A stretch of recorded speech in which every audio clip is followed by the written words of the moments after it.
D'accord, alors merci. Alors moi je suis directeur de CIO, retraité. J'écris en fait sur non pas sur Educalops directement, mais sur EduPro.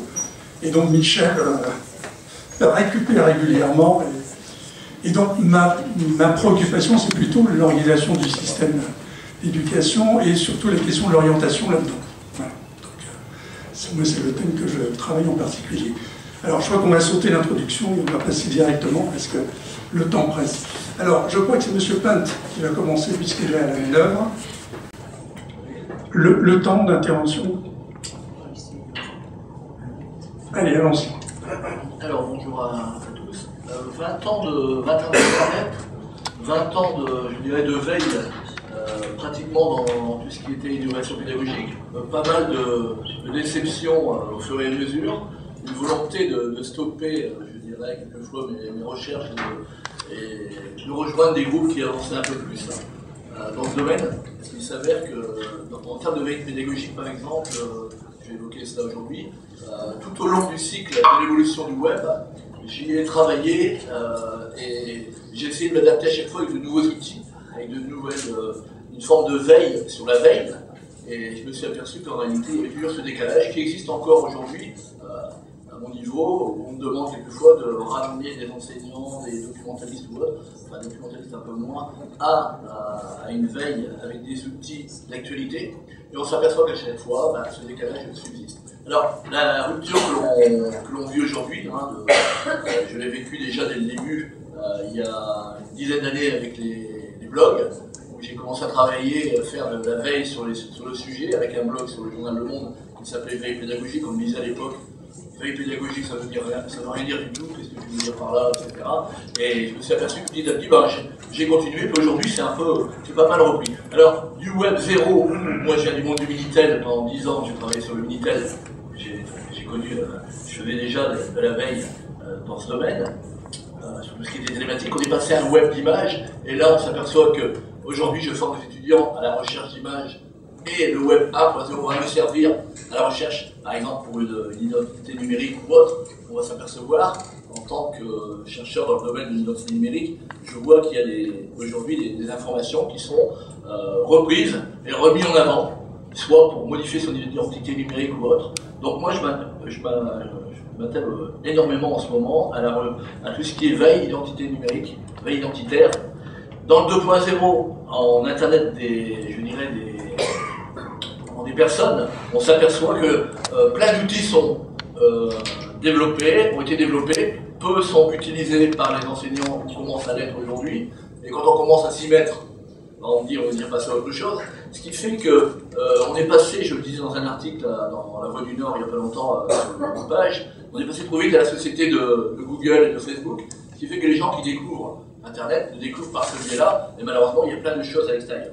Alors dans le web de données, on va s'apercevoir qu'il y a d'autres outils également auxquels je forme mes étudiants. Et dans l'Internet des objets, il y a déjà certaines applications qui sont aujourd'hui sur des applications smartphones.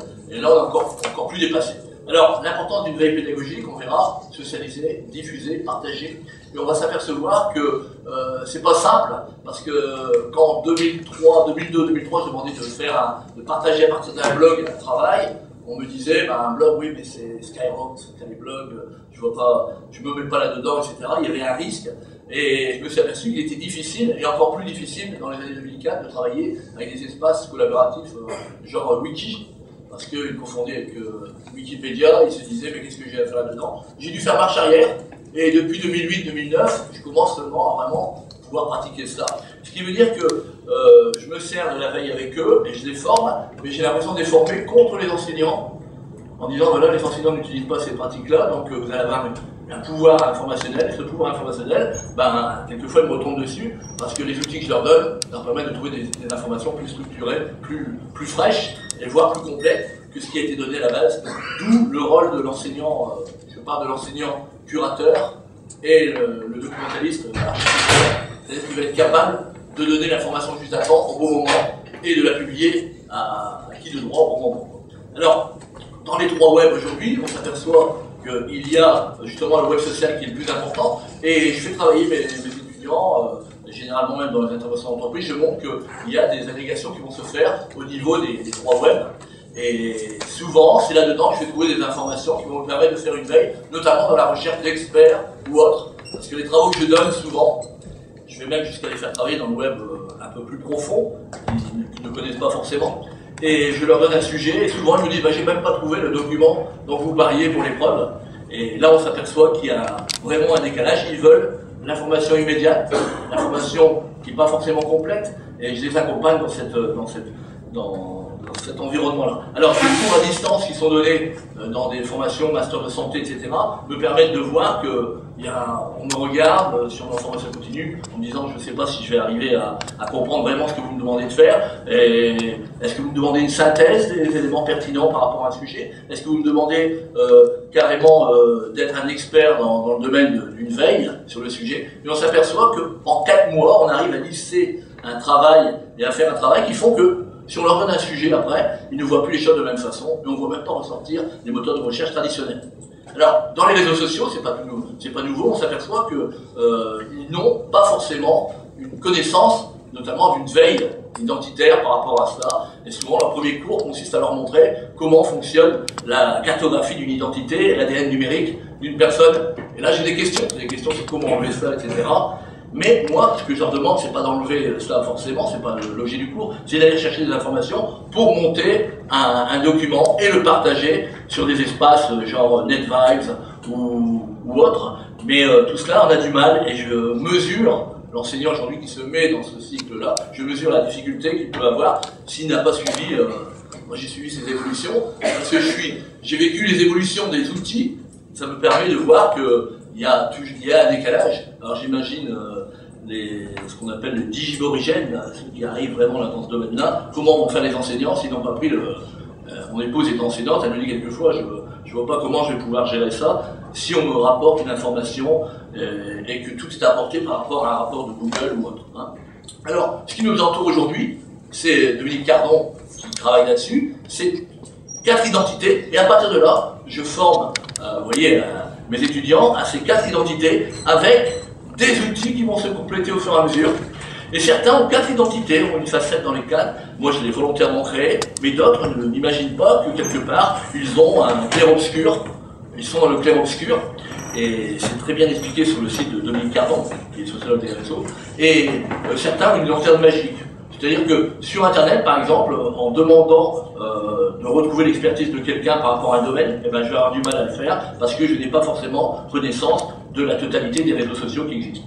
Une cartographie des réseaux sociaux. Alors, quand on dit aux étudiants on ferme Facebook demain, qu'est-ce que l'on fait? On ferme Facebook, bah, moi l'année dernière au printemps arabe, j'ai communiqué avec d'autres Tunisiens, par d'autres moyens, puis ça me faisait bien rire. Alors toute cette culture-là des outils, je surveille ces outils.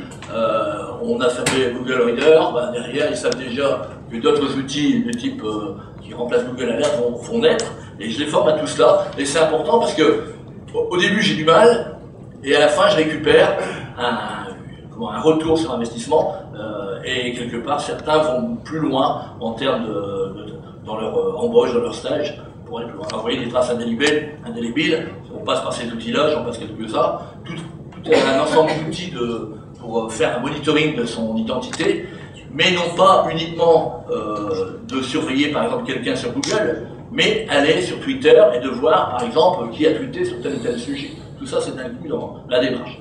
Un travail qui est fait avec PearlTwiz pour surveiller les centres d'intérêt, ils ne voient pas comment, vous voyez la difficulté, comment monter cette architecture-là et qu'est-ce qu'ils vont faire. Et petit à petit, dans le temps, au bout de quelques mois, on voit la différence et ils savent faire ça sur n'importe quel sujet ensuite. Je ne dis pas que ça se fait dès le début.